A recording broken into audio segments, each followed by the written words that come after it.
আকাশবাণী কলকাতা। স্থানীয় সংবাদ পড়ছি ধৃতি সেন শর্মা। বিশেষ খবর হল, পশ্চিমবঙ্গের মানুষের সক্রিয় সহযোগিতায় বিকশিত ভারত গঠনের লক্ষ্য পূরণ হবে বলে প্রধানমন্ত্রী নরেন্দ্র মোদী আশা প্রকাশ করেছেন। তিনি আজ আরামবাগে এক অনুষ্ঠানে ৭,০০০ কোটি টাকা মূল্যের উন্নয়নমূলক প্রকল্পের উদ্বোধন, শিলান্যাস ও জাতির উদ্দেশ্যে উৎসর্গ করেন। সভামঞ্চ থেকে প্রধানমন্ত্রী তৃণমূল কংগ্রেস ও রাজ্য সরকারের বিরুদ্ধে বিভিন্ন দুর্নীতির অভিযোগ তোলেন। সন্দেশখালীর ঘটনার জন্য রাজ্য সরকারকেই দায়ী করে তিনি বলেছেন, সেখানে মহিলাদের সঙ্গে যা ঘটেছে তা অপরাধের সমস্ত সীমা লঙ্ঘন করেছে। মুখ্যমন্ত্রী মমতা ব্যানার্জি আজ রাজভবনে প্রধানমন্ত্রীর সঙ্গে সাক্ষাৎ করেছেন, তবে তিনি তাকে সৌজন্য সাক্ষাৎ হিসেবেই অভিহিত করেছেন। কেন্দ্র পশ্চিমবঙ্গকে করের পাওনা বাবদ আরও 10,692 কোটি টাকা মিটিয়ে দিয়েছে। নির্বাচন কমিশনের পূর্ণাঙ্গ বেঞ্চের সফরের আগেই আজ রাজ্যে এসেছে 100 কোম্পানি কেন্দ্র বাহিনী। তৃণমূল কংগ্রেস নেতা কুণাল ঘোষ রাজ্য সাধারণ সম্পাদক ও দলের মুখপাত্র পদে ইস্তফা দিয়েছেন। যুব ভারতী ক্রীড়াঙ্গনে আজ আইএসএল ফুটবলে মোহনবাগান সুপার জায়ান্ট জামশেদপুর এফসির মুখোমুখি। আসছি বিস্তারিত খবরে। পশ্চিমবঙ্গের মানুষের সক্রিয় সহযোগিতায় বিকশিত ভারত গঠনের লক্ষ্য পূরণ হবে বলে প্রধানমন্ত্রী নরেন্দ্র মোদী আশা প্রকাশ করেছেন। তিনি আজ হুগলির আরামবাগে এক অনুষ্ঠানে ৭,০০০ কোটি টাকারও বেশি মূল্যের উন্নয়নমূলক প্রকল্পের উদ্বোধন, শিলান্যাস ও জাতির উদ্দেশ্যে উৎসর্গ করেন। একটি প্রতিবেদন। হুগলির আরামবাগ থেকে আজ বিপুল অর্থমূল্যের একগুচ্ছ উন্নয়নমূলক প্রকল্পের ডালি এ রাজ্যের মানুষকে উপহার দিলেন প্রধানমন্ত্রী নরেন্দ্র মোদী। এদিন রেল, বন্দর, তেল পাইপলাইন, এলপিজি সরবরাহ, জল শোধন সহ মোট ৭,২০০ কোটি টাকা মূল্যের বিভিন্ন উন্নয়নমূলক প্রকল্পের ভিত্তিপ্রস্তর স্থাপন এবং জাতির উদ্দেশ্যে উৎসর্গ করেন প্রধানমন্ত্রী। তিনি বলেন, কোন রাজ্যে পরিকাঠামোগত উন্নয়ন হলে অগ্রগতির অনেক রাস্তাই খুলে যায়। কেন্দ্রীয় সরকার কৃষক, মহিলা, যুব প্রজন্ম এবং গরিব মানুষের সামগ্রিক কল্যাণে নিরন্তর কাজ করে চলেছে, যার পরিণামস্বরূপ গত 10 বছরে 25 কোটি মানুষ দারিদ্র্য থেকে মুক্তি পেয়েছেন। প্রধানমন্ত্রী জানান, এবছর এ রাজ্যে শুধুমাত্র রেলের উন্নয়নের জন্য 13,000 কোটি টাকা বরাদ্দ করা হয়েছে, যা 2014 সালের তুলনায় 3 গুণ বেশি। বিগত 10 বছরে রেলের প্রায় বন্ধ হতে চলা অনেক প্রকল্পে নতুন গতির সঞ্চার হয়েছে। 3,000 কিলোমিটারের বেশি রেলপথ সম্প্রসারণ হয়েছে। অমৃত ভারত প্রকল্পের আওতায় রাজ্যের 100 স্টেশনের আধুনিকীকরণের কাজ হয়েছে। 5টি বন্দে ভারত সহ 150-র বেশি নতুন ট্রেন পেয়েছে এ রাজ্য। তিনি আরো জানান, হলদিয়া বরাউনি পাইপলাইনের মাধ্যমে 4 রাজ্যের মধ্যে দিয়ে অশোধিত তেল 3টি পৃথক সংশোধনাগারে পৌঁছবে। এই প্রকল্পের মাধ্যমে পরিবেশ রক্ষা করে কম খরচে তেল পরিবহনের নতুন দৃষ্টান্ত তৈরি হয়েছে। এছাড়াও পশ্চিম মেদিনীপুরে বটলিং প্ল্যান্ট সহ বিভিন্ন প্রকল্পের মাধ্যমে পরিকাঠামো উন্নয়নের পাশাপাশি কর্মসংস্থানের অনেক নতুন পথ খুলে যাবে বলে প্রধানমন্ত্রী আশা প্রকাশ করেন। কল্যাণ লাহার সঙ্গে অভিরূপ ভট্টাচার্য, আকাশবাণী সংবাদ, হুগলি। আরামবাগের সভামঞ্চ থেকেই নরেন্দ্র মোদী পিএম আবাস যোজনা, আয়ুষ্মান ভারত, কিষাণ সম্মান নিধি সহ বিভিন্ন কেন্দ্রীয় প্রকল্প রূপায়ণে রাজ্য সরকারের বিরুদ্ধে বাধা সৃষ্টির অভিযোগ করে বলেন, তৃণমূল কংগ্রেস সরকার কখনোই মানুষের কল্যাণের কথা ভাবে না, সেই কারণে এই সমস্ত প্রকল্প রাজ্যে চালু করতে দেওয়া হচ্ছে না। তার দাবি, পিএম আবাস যোজনা প্রকল্পে কেন্দ্র এ রাজ্যের জন্য বিপুল অর্থ বরাদ্দ করলেও রাজ্য সরকারের বাধার ফলে গরিব মানুষ পাকা ঘরের স্বপ্ন থেকে বঞ্চিত হচ্ছেন।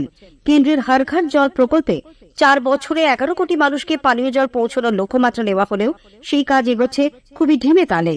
आप जानते हैं, केंद्र सरकार हर घर नल से जल पहुंचाने का अभियान चला रही।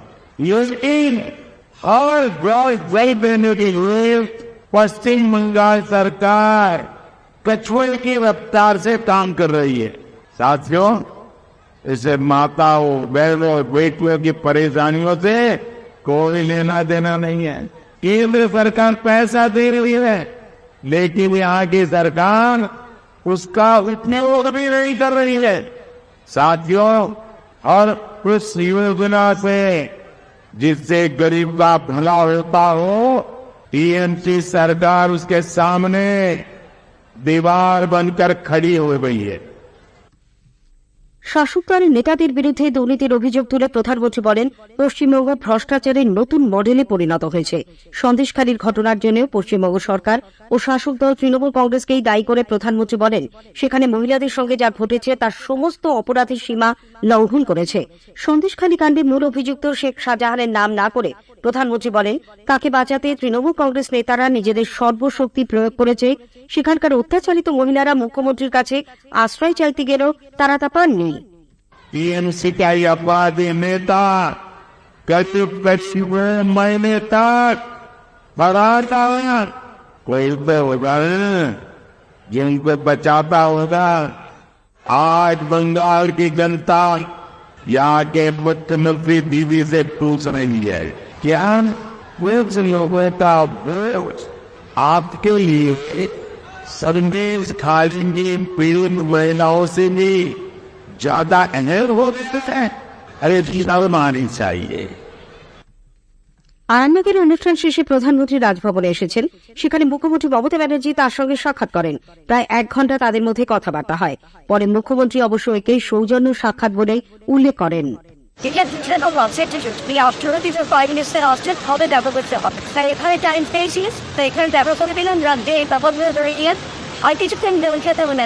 এটা হচ্ছে জেনুইন হোয়াইট আর্টিসেমিটি। সাংবাদিকদের প্রশ্নের উত্তরে মমতা বলেন, তৃণমূল কংগ্রেসের বিরুদ্ধে প্রধানমন্ত্রী আরামবাগে যে বক্তব্য রেখেছেন, দলের তরফে রাজনৈতিকভাবেই তার উত্তর দেওয়া হবে। তৃণমূল কংগ্রেস দুর্নীতিগ্রস্ত দল বলে প্রধানমন্ত্রী যে অভিযোগ করেছেন তার সমালোচনা করেছেন দলের নেত্রী রাজ্যের মন্ত্রী শশী পাঁজা। আজ এক সাংবাদিক সম্মেলনে তিনি বলেন, শ্রী মোদী নিজে দলের দুর্নীতিগ্রস্ত নেতা শুভেন্দু অধিকারী, যার বিরুদ্ধে সিবিআই এর এফআইআর রয়েছে, তার সঙ্গে বসেই দুর্নীতির কথা বলেছেন। একে তিনি দ্বিচারিতা আখ্যা দেন। तृणमूल कांग्रेस भ्रष्टाचार के संगीत आपने बहुत कुछ कहा, लेकिन हम लोग भी उस सवाल जो सुबह कर रहे थे उसमें यह भी कहा कि भ्रष्टाचार की वजह से जो सीबीआई में जिसके नाम पे एफआईआर दर्ज है वो शुभेंदु अधिकारी, फिर जो तृणमूल कांग्रेस में, लेकिन भाजपा के वॉशिंग मशीन जाने के बाद वो भ्रष्टाचार मुक्त हो गए। तो कहीं ना कहीं सवाल का तो जवाब नहीं मिला। तृणमूल कांग्रेस के भ्रष्टाचार दिखती हुई आपको, लेकिन और कहीं भ्रष्टाचार आपको नहीं दिखती। আগেই জানানো হয়েছে, রাজভবনে রাত্রিবাসের পর প্রধানমন্ত্রী আগামীকাল হেলিকপ্টারে নদিয়ার কৃষ্ণনগরে যাবেন। সেখানে তার একাধিক প্রকল্পের উদ্বোধন ও শিলান্যাস করার কর্মসূচি রয়েছে। কেন্দ্র রাজ্যগুলিকে তাদের থেকে আদায় করা করের পাওনা বাবদ আরও 1 কিস্তি টাকা মিটিয়ে দিয়েছে। এর মধ্যে পশ্চিমবঙ্গ 10,692 কোটি টাকা পেয়েছে। নবান্ন সূত্রে জানা গেছে, এই অর্থ বিভিন্ন পরিকাঠামো উন্নয়ন প্রকল্পে খরচ করা হবে। স্থানীয় সংবাদ শুনছেন আকাশবাণী কলকাতা কেন্দ্র থেকে। নির্বাচন কমিশনের পূর্ণাঙ্গ বেঞ্চের সফরের আগে আজ রাজ্যে এসেছে 100 কোম্পানি কেন্দ্রীয় বাহিনী। দ্বিতীয় দফায় 7ই মার্চ আরও 50 কোম্পানি বাহিনী আসবে বলে রাজ্যের মুখ্য নির্বাচনী আধিকারিকের দপ্তর সূত্রে জানা গেছে। 35টি পুলিশ জেলায় ওই বাহিনী মোতায়েন করা হচ্ছে। ইতিমধ্যেই উত্তর দিনাজপুরের ইসলামপুর পুলিশ জেলার গোবিন্দপুর ভদ্রকালী কর্মতীর্থে 1 কোম্পানি কেন্দ্রীয় বাহিনী পৌঁছেছে। বর্ধমানে পৌঁছেছে 1 কোম্পানি বাহিনী। কোচবিহারেও আসতে শুরু করেছে বাহিনী। সেখানে মোট 5 কোম্পানি আসার কথা। পশ্চিম মেদিনীপুর, দাসপুর ও মোহনপুর থানায় আজ বিকেলে সিআরপিএফ এর মহিলা ব্যাটালিয়নের 100 জনের 2টি বাহিনী পৌঁছেছে।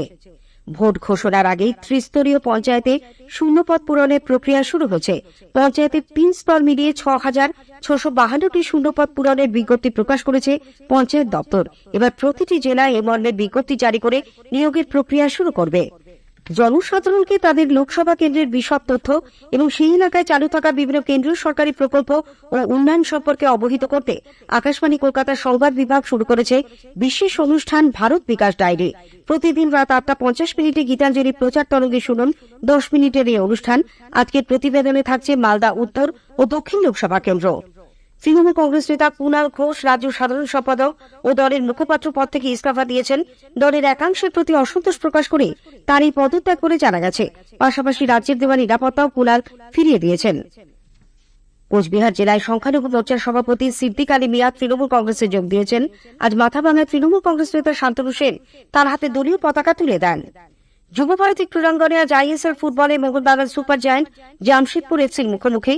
একটু আগে পাওয়া খবরে জানা গেছে মোহনবাগান 1-0 গোলে এগিয়ে। গোল করেছেন দিমিত্রু পেত্রাতোস।